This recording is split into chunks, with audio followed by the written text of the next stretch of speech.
오늘 비유도 계속 우리가 같은 본문 안에서 보는 비유예요.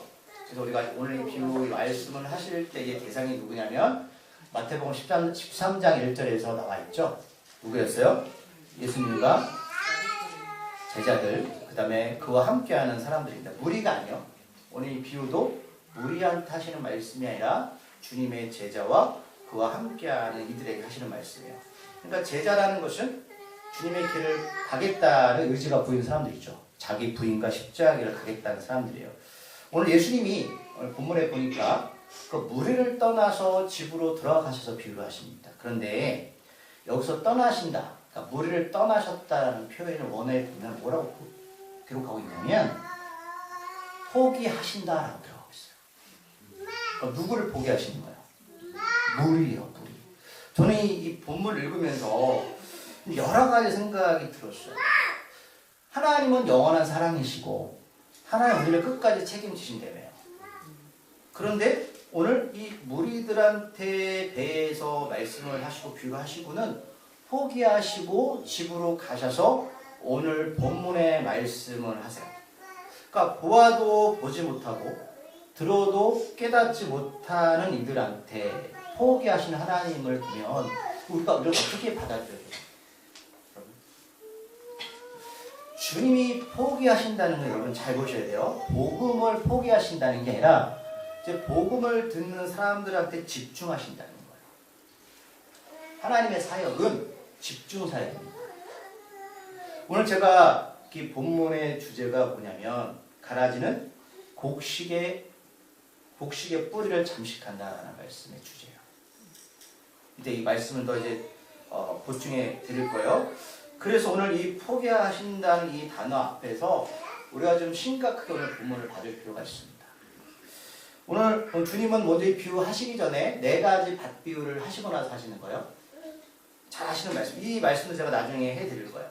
그래서 오늘 이 비유에서 그럼 천국은 어떤 것이냐? 하나님 나라는 좋은 씨를 밭에 뿌리는 사람과 같으니 이걸 풀이하면 어떤 사람이 있는데 자기 밭에다 좋은 씨를 뿌리는 겁니다. 여기서 어떤 사람은 누구고 밭은 뭐냐라는 것을 여러분 보시면 이따가 후반절에 읽으셨으니까 대략 아실 거예요. 어떤 사람은 하나님이십니다. 어떤 사람은 하나님이시고 여기서 이 밭은 세상을 말합니다. 근데 하나님께서 그 세상에 좋은 씨를 뿌리셨어요. 좋은 씨. 그러면 하나님 왜 자신의 밭에 세상에 자기가 창조하신 세상에 좋은 씨를 뿌리시는 이유가 뭐야? 뭐 초등학생 질문이죠.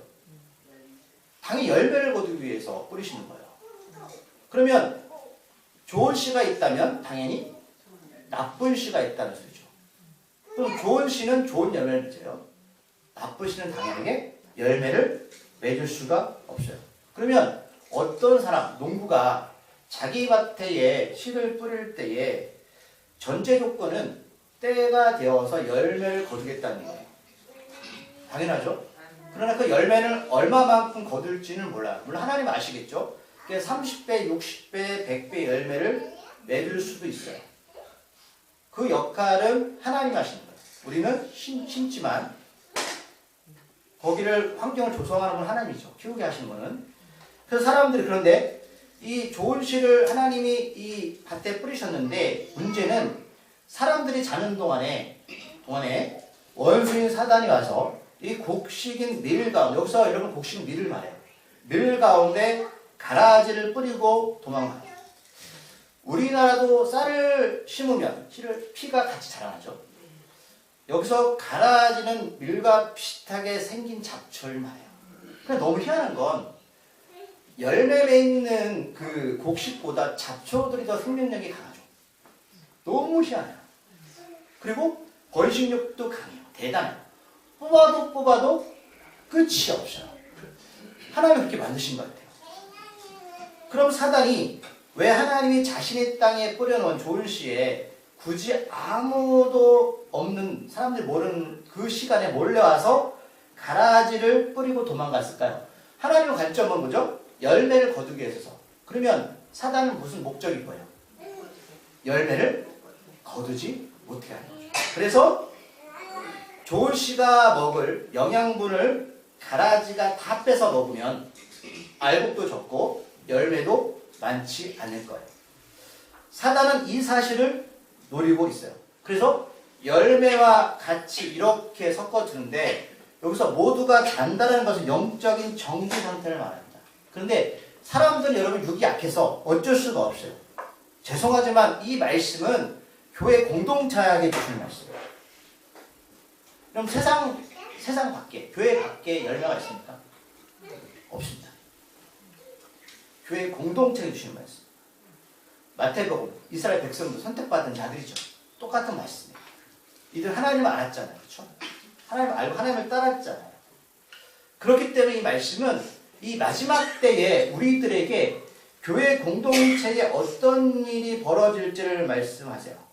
자, 씨를 뿌리면 좋은 씨든 나쁜 씨든 뿌릴 때는 이게 어떻게 자랄지 알 수가 없죠. 그래서 싹이 나고 열매를 맺을 때쯤 되면 그때는 뭐가 보이냐면 가라지가 보이기 시작합니다. 그러면 여기서 알 수 있는 사실은 열매 맺기 전까지는 이게 곡식인지 가라지는 전혀 구분할 수가 없어요. 죄송하지만 시간이 흘러야 되고 이 시간 동안 씨를 뿌리는 사람은 뭐 하냐면 말씀드렸지만 물을 대주고 열매 맺을 수 있는 조건들을 계속 교회 공동체 안에 마련해 주실 거예요. 그럼 누구 때문에 하는 거예요? 열매 때문에. 가라지 때문에 하는 게 아니에요. 자, 근데 자랄 때는 구분이 안 가요. 안 가죠? 그래서 구분한다고 해도 여러분 이거를 뽑을 수가 없어요. 이따 말씀드릴 이유가 뭔지 말씀드릴게요. 그래서 그러면 하나님은 열매한테만 골라서 영양분을 줄까요? 줄 수가 없어요. 여러분 농사를 져보시면 알겠지만 벼농사할 때에 내가 골라서 가라지한테 주지 않고 이삭한테만 주나요? 줄 수도 없고 또 싹이 날 때는 다 줘야 되는 거죠. 다 주는 거예요. 그러니까 열매 때문에 하나님은 이렇게 할 수밖에 없다고요. 하나님은 열매를 거두기 위해서 이 가라지를 두는 것뿐이 어쩔 수가 없어요. 그래서 교회 공동체나 이스라엘 백성들이 자 누가 구원받아 누가 하나님의 사람인가 우리도 몰라요. 그러나 하나님은 모든 이들에게 공평하게 그렇게 하실 거예요. 자 여기서 좋은 씨는 누구일까? 바로 주님의 제자들을 말하죠. 함께하는 사람들이고 당연히 나쁜 씨는 포기했던 무리들 종교 지도자들을 교류하시나요. 자, 이들 모두 하나님을 알았죠. 아는 사람들이에요. 이들도 하나님 말씀 안에서 자라왔어요. 울타리 안에서 자라왔다는 거예요. 그냥 똑같아요. 그러면 알곡과 가라지에 차는 열매인데 이거를 성경은 성령의 열매라고 말씀하고 있어요. 당연히 성령의 열매를 성령을 통해서 맺을 수밖에 없죠. 포도나무는 포도 열매를 맺는 거예요. 그래서 27절을 보면 집주인이 종들이 옵니다. 그래서 종들은 누군지 아시겠죠? 선지자들입니다. 구약 때부터 선지자들, 말씀을 전했고 선포했던 선지자들이에요. 자, 주인이요. 밭에 좋은 씨를 뿌렸는데 어떻게 가라지가 어디서 와서 자라게 되었습니까? 그럼 선지자들은 이 가라지의 존재, 원인을 안다는 걸 모른다는 거예요. 그럼 저도 몰라요. 죄송하죠. 저는 여러분들이 저를 밑에서 하나님께 구원을 받는지 안 받는지 몰라요. 물론 제가 할 수 있는 건 말씀을 가르치고 말씀 안에서는 가능해요. 그러나 마지막 심판은 하나님이 하시는 거예요. 지금 이 선지자들도 종들도 그 이유를 몰라요. 왜냐하면 잘 때 와서 사단들이 뿌렸기 때문입니다. 종들은 그저 하나님이 뿌려놓으신 그 밭에서 그 씨가 열매를 맺은 후 돕도록 하는 역할을 할 뿐이에요. 아시겠죠? 제가 하는 일이 뭐냐면 제가 선지자는 아닙니다. 제가 할 수 있는 건 하나님이 뿌려준 이 씨를 가지고 이게 열매를 맺을 수 있도록 양육하고 교육하고 훈련시키는 역할은 제가 하는 거예요. 그건 제가 하는 거예요. 하지만 열매를 맺게 하는 최종적인 역할은 누가 하신다? 하나님이 하시는 거예요. 그래서 저도 여기에 가라지가 있는지 열매가 있는지 저도 몰라요. 판단할 수가 없어요. 저조차도 제 자신도 그렇습니다. 자, 그러면 우리가 인정해야 되는 건 교회 공동체 안에도 좋은 씨와 가라지가 함께 섞여 있을 수가 있습니다. 인정하셔야 돼요. 어쩔 수 없습니다. 그건 교회 역사의 흐름에서 알 수 있어요.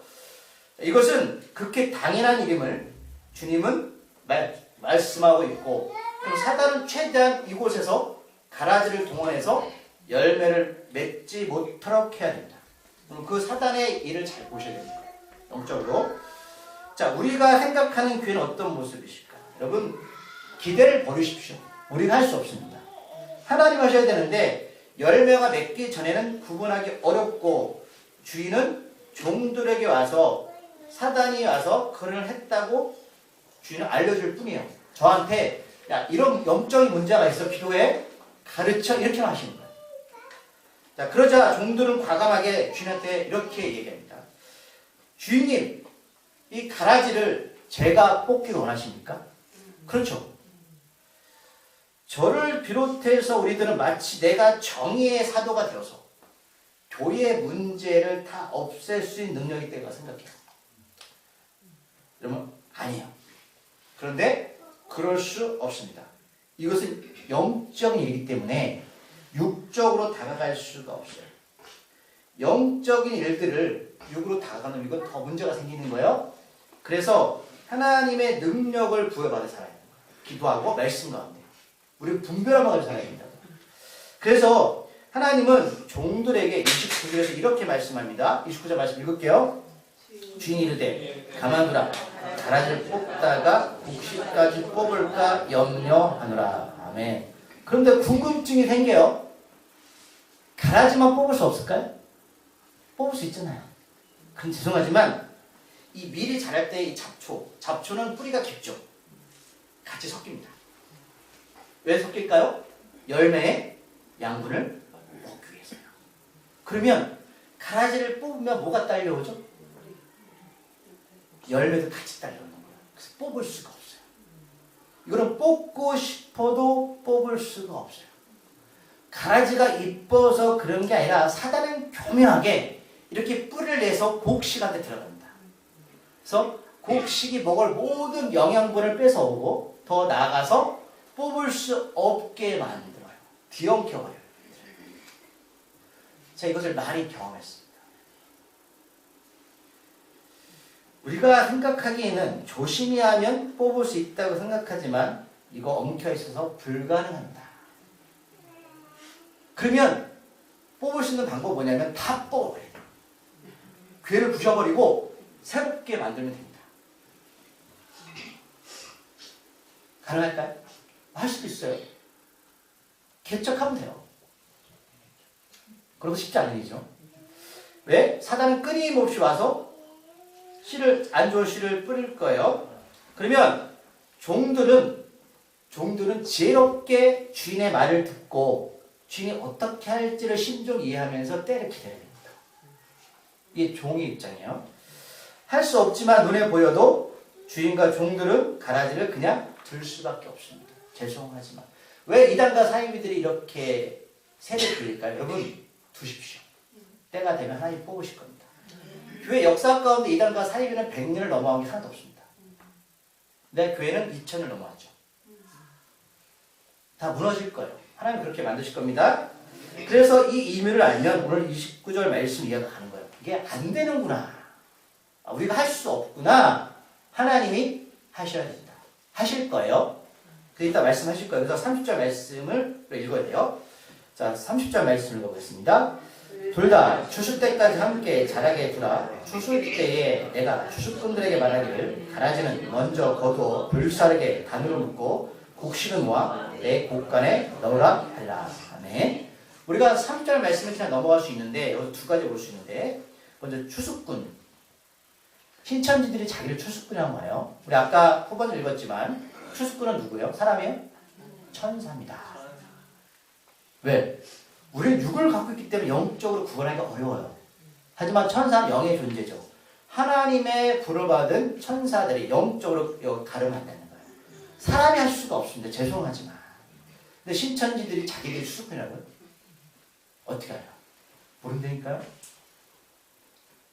그리고 두 번째, 그래서 뭘 볼 수 있냐면, 여러분들 만약에, 자, 열매를 맺기 시작했어요. 이제 벼를 거둬야 돼. 밀을 거두면.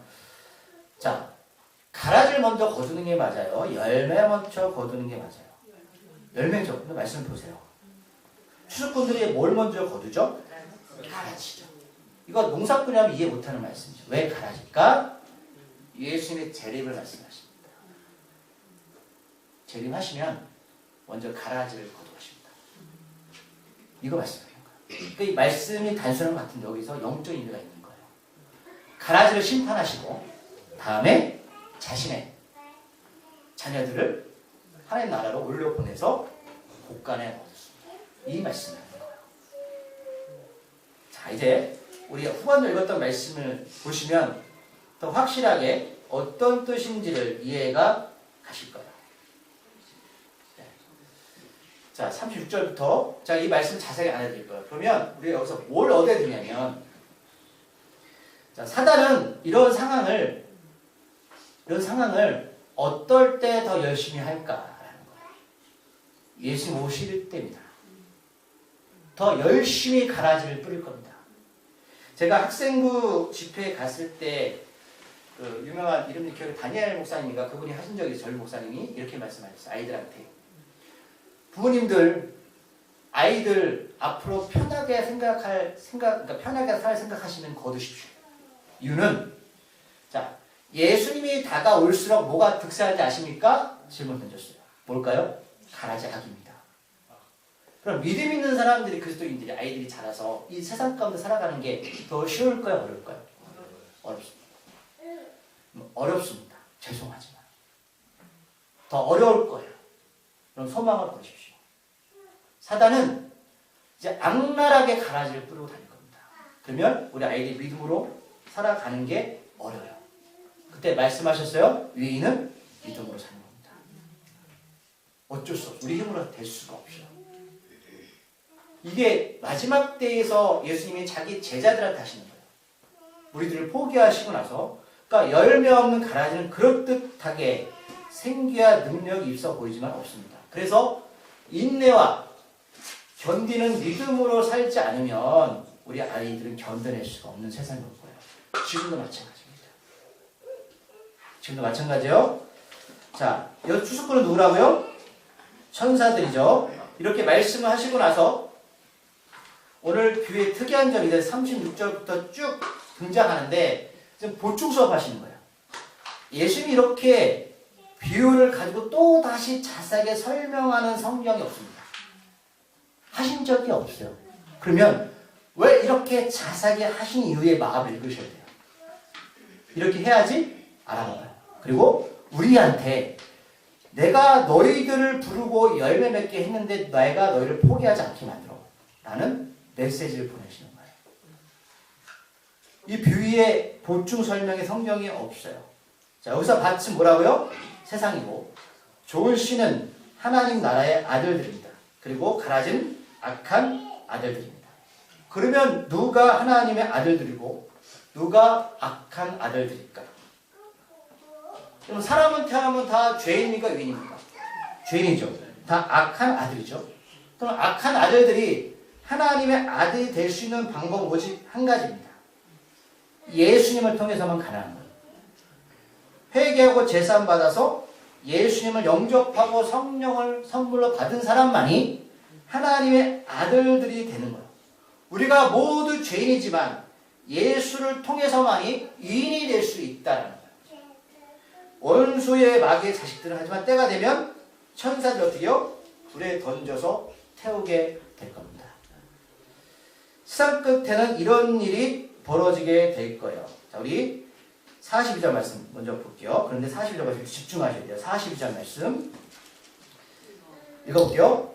불물 불에 던져 놓으니 거기서 울며 이를 갈게 된다. 아멘. 이를 갈게 된다. 이게 왜 기록되어 있을까요?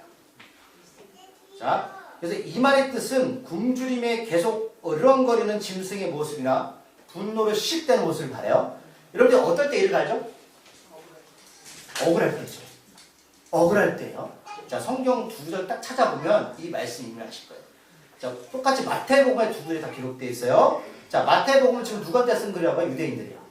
하나님 아는 사람들, 우리 공동체, 교회 공동 똑같잖아요. 자, 두 구절 찾아보면 왜 이를 가는지 이해가 가실 거예요. 마태복음 8장 11절, 12절 말씀.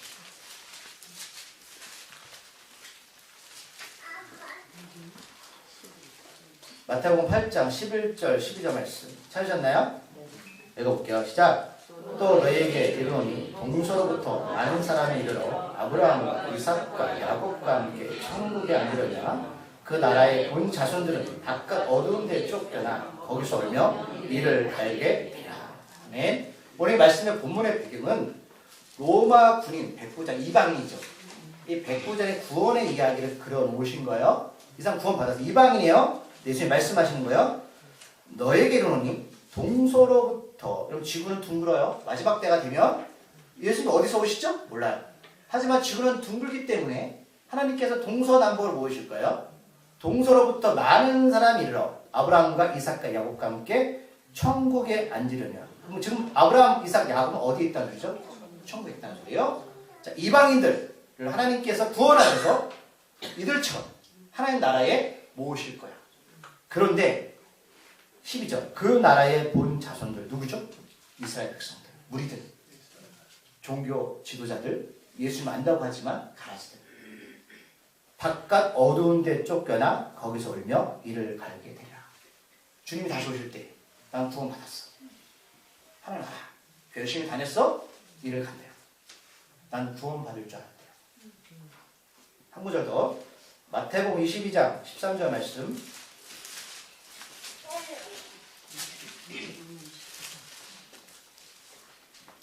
마태복음 22장 13절.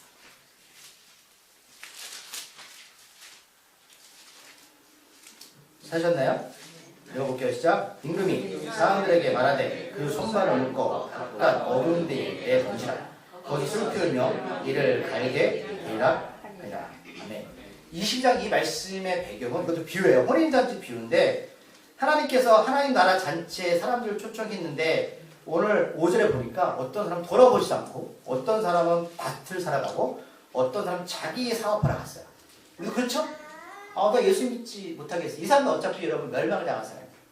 복음을 멸시했으니까. 그런데 이 사람은 이 잔치에 초청받았어요. 왜? 하도 안 오니까 하나님께서 내 거리에 사람들을 보내서 누구를 데려가라 하셨단 말이에요. 그게 유대인이든 이방이든 많이 배웠든 못 배웠든 부자든 가난하든 관계없다. 이 사람은 초청을 받아서 잔치에 초대받았죠. 근데 쫓겨났어요. 이유는 예복을 준비 안 했어요. 예수님이 없어요. 이 사람 왜 이를 갈죠?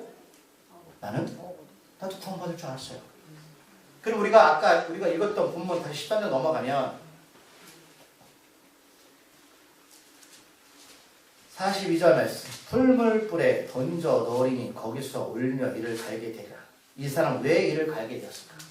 그리고 우리가 두 구절 마태복음 8장 11절 12절 고넬료 이야기. 그 다음에 천국잔치에 초대받았던 마태복음 22장의 세 가지의 공통점이 뭐예요? 자신은 복식인 줄 알았어요.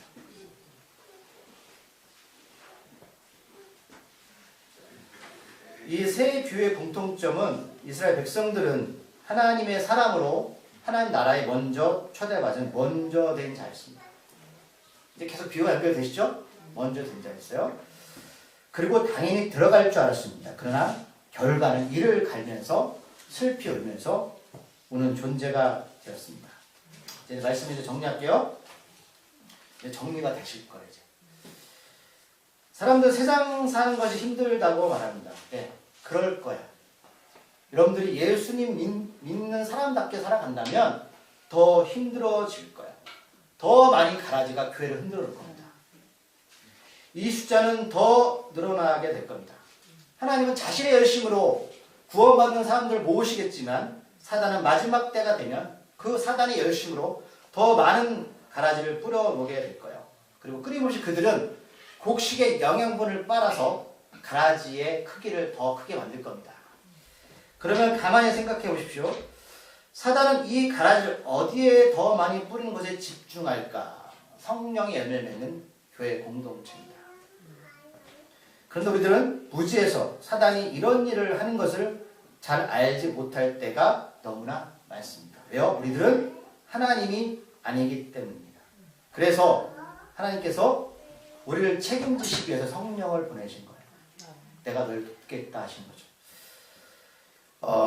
창세기 때에 아담과 하와가 죄를 짓고 나서 하나님께서 예언하셨습니다. 여자의 후손을 통해서 사단, 뱀의 머리를 발로 밟아서 죽음을 이길 거야 라고 말씀하셨습니다. 우리들은 내가 구원받을 줄 알고 착각하며 살다가 이를 가는 존재가 아니라 여러분 정말로 예수님을 삶의 주인으로 모시고 그 하나님 우리의 삶을 인도하심을 신뢰하면서 하루하루를 살아가는 하나님의 아들들이 되셔야 됩니다. 무리가 아니라 제자가 되는 자기 부인과 십자가의 길을 함께 걸어가야 됩니다. 정말로 이 말씀은 우리에게 큰 충족적인 말씀이 될 수가 있어요. 하나님도 포기하십니다. 잊지 마십시오. 알곡과 가라지는 뿌리가 엉켜 있어서 우리들의 힘으로는 도저히 감당할 수가 없습니다. 그래서 예수님이 일하셔야 돼요. 제가 어떤 분한테 연락을 받았는데